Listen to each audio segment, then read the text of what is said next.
大家好，今日小室咧就嚟到呢一個 Sony Xperia One Mark 7嘅一個記者會。咁之前咧喺網上鬧得熱烘烘嘅傳聞咧，就包括咗今代會加翻 4K 啦、21:9嘅屏幕啦、Sony Walkman 嘅加持啦，同埋 Sony Bravia 嘅加持嘅。咁另外咧，亦都有紫色嘅機咧就會真正現身。咁而家3隻顏色都喺晒度啦，的確咧傳聞中嘅紫色咧係真係有喺度㗎。咁究竟其他嘅傳聞係點咧？即刻同大家睇下記者會點講先。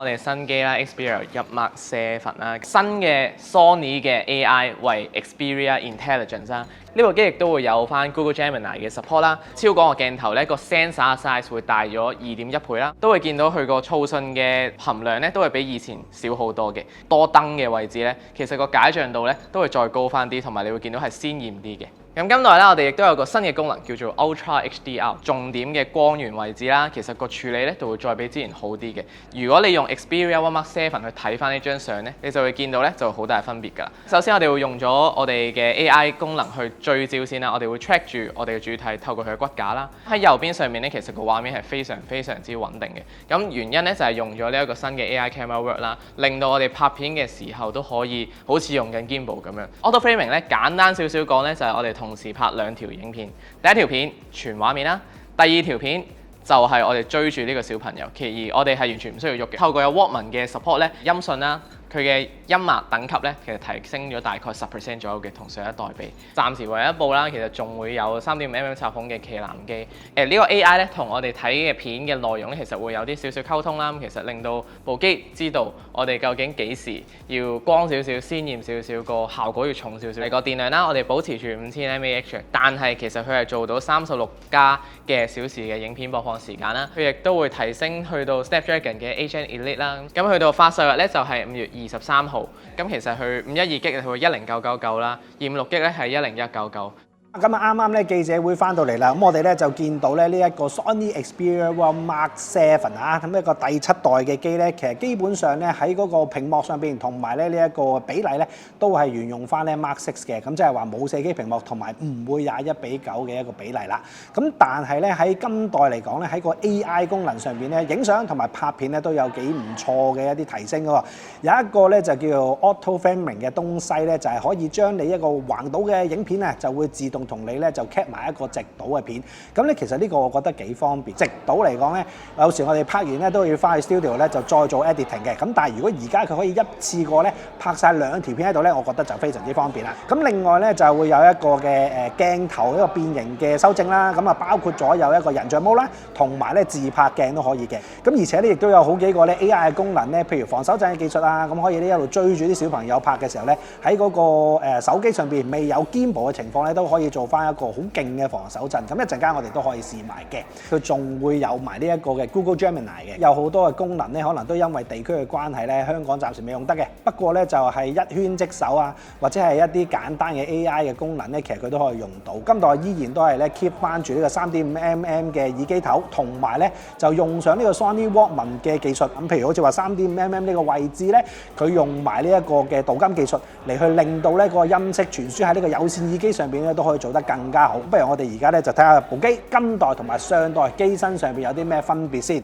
畫面上面嘅左手邊咧就係 Mark 6嘅，咁右手邊咧呢個就係 Mark 7啊。咁睇到個屏幕個比例同埋呢個大細咧，基本上咧係一樣噶。見到 Mark 6咧嗰個鏡頭泵把咧，其實咧又會有個斜度嘅。咁而今代咧 Mark 7咧見到個泵把咧就會變咗係一個直角邊啦。咁啊直角邊咧同埋兩盞呢個閃光燈嘅位置 LED 燈嘅位置咧都唔同咗嘅。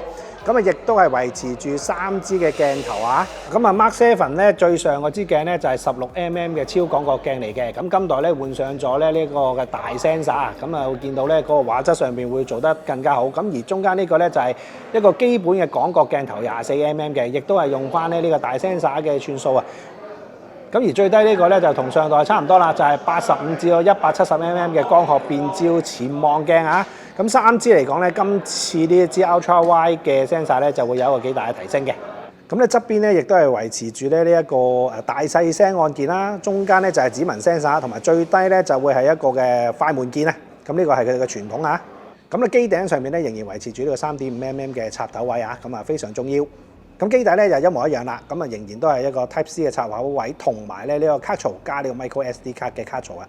咁啊卡槽入邊咧就一邊就係 SIM 卡啦，另外一邊咧就係 SIM 2加呢個 Micro SD 啊。咁啊仲支援呢個 Micro SD 卡嘅手機就真係唔太多噶啦。今代咧 Sony 咧相機嘅界面咧基本上同之前都差唔多啦。咁我有專業影片啦、專業相片。咁呢啲咧就會比較上 detail 嘅功能啦。咁啊，另外就背景模糊嘅，咁個人掌握啲。咁正常嚟講，我哋都會用相片嘅位置啦。咁相片咧就會有0.7嘅 Ultra Wide， 跟住呢一個咧就係24mm 啦 ，Ultra Wide 就係16mm啊。跟住二呢一個咧其實就係 crop 嘅。跟住前望鏡部分就係3.5同埋呢個7.1，咁都係咧用呢個前望鏡嘅光學啊。咁入邊咩都有啲咩 setting 咧，就會係一啲比例啊，同埋一啲嘅自拍時間嘅。咁影片方面咧，就會都係嗰5個嘅變焦焦段啦，咁同埋咧一啲嘅解像度啊，咁包括有 4K、24、30、60同埋120嘅。咁今代咧應該大家都最關心就係 AI 嘅錄影功能啦。咁啊撳呢個 AI 錄影咧，其實咧呢個位置撳咗之後咧，其實就會係一個嘅防手震嘅功能嚟嘅。咁咧就得翻0.7同埋1X 咧就可以用到嘅。咁呢一啲 Tele 啊，或者係一啲潛望鏡功能就用唔到喎。咁另外我哋有一個 lock 嘅功能嘅。咁呢個 lock 嘅功能咧，佢 lock 住咗主體之後咧，如果主體走嘅時候咧，佢基本上係會跟少少咧嗰個畫面去喐動嘅。咁當佢 out of 咗嗰個鏡頭咧，佢就會提示你去做翻呢一個嘅嗱，你睇啦，呢度咧會有一個提示咧，就話翻俾你聽，你部相機應該擺翻喺中間位置啦。咁跟住佢就會可以正常翻啦。另外咧喺入邊咧仲有一個自動取景功能，咁呢個咧就係頭先所講啦。佢拍緊一個橫倒嘅影片嘅同時咧，其實佢就會做一個直倒嘅。咁只要咧揀翻個 object 咧，佢就會喺個框框入邊咧再 save 一個 Full HD 嘅直倒片啊。咁對於我哋啲 creator 嚟講咧係非常之方便嘅。咁鏡頭嚟講咧，亦都可以 Ultra Wide 同埋咧 1X 咧就做翻呢一個嘅拍攝嘅。咁不如我哋嚟睇下小朋友跳舞嘅片點樣可以做到呢一個功能完美呈現先。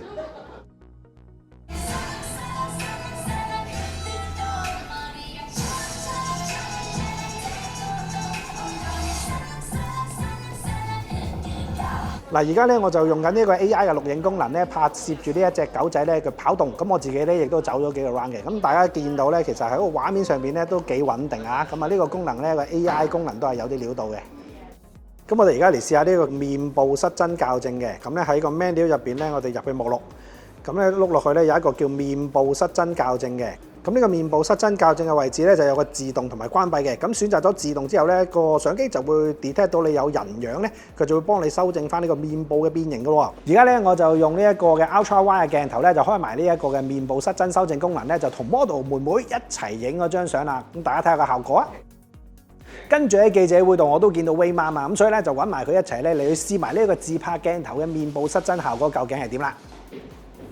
今日咧，終於都知道咧呢一部 Sony Xperia One Mark 7咧嘅一啲傳聞咧，究竟真機會係點樣啦？咁嗱，我自己就會覺得咧呢部機嚟講咧，其實喺傳聞上面嘅東西咧都未必係咁緊要嘅。係咪真係有 4K？ 係咪真係有得比較咧？你問我咧就唔太大重點啊。咁最緊要咧就係使用上邊咧夠唔夠就手方便，同埋咧有冇一啲功能咧可以令到大家日常生活更加好嘅。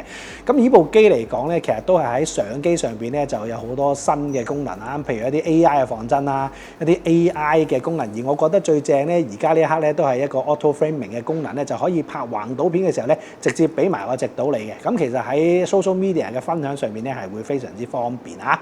咁之前都有師兄講過咧，就話：咦，部機會唔會有翻一個嘅DAC 解碼晶片嚟去做翻聲音嘅效果啊？咁但係我覺得咧，其實因為本身咧，其實都已經用上呢個 Snapdragon 嘅晶片，咁都有呢一個 Snapdragon 嘅一個聲音調音。咁再加埋咧 Sony 咧喺一啲物料啊零件上邊咧，其實就做翻一個發燒嘅處理咧，其實基本上咧到現時嚟講啊，呢部機咧就我覺得喺手機嚟講聽歌咧，都仲係一個非常之重要嘅部分。而我自己嚟講咧，咁多年咧都係用佢嚟去做 reference 嚟去試一啲無線耳機啊，或者係有線耳機咧，其實都可以知道咧，就係佢個聲音質素上面咧都係 keep 得到呢個發燒嘅效果啊。咁嗱，呢部機咧就由今日開始咧就做個預售啦，正式發售咧就係5月23號嘅。咁啊有兩個版本，一個就係256G 版本，就係10,199蚊。咁512G 嘅版本咧就係10,999蚊。咁啊，另外仲有好多預售嘅一啲禮品啊，或者係一啲 trade in 嘅優惠咧，其實都做緊嘅。嗱，你問我咧，其實呢個價位咧，相對嚟講都會比較高嘅。咁但係咧，因為香港嚟講咧，唔能夠自己做定價嘅，因為咧呢個定價咧其實係日本方面咧一個 global 嘅一個價錢嚟，咁所以咧佢哋只可以跟從啊。咁但係呢個價位嚟講咧，其實相對其他嘅旗艦手機咧，的確咧係比較上進取嘅。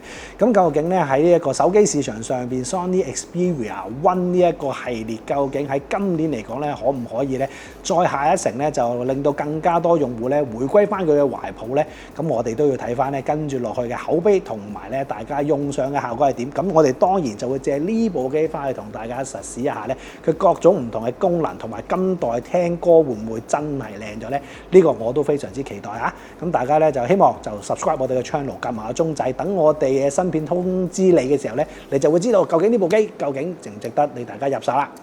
好啦，咁啊今日咧呢一個嘅記者會分享就嚟到呢度啦。如果大家喜歡呢條片，請俾個 like、subscribe 我哋嘅 channel， 再撳埋個鐘仔，我哋好嘢就會通知佢哋睇㗎啦。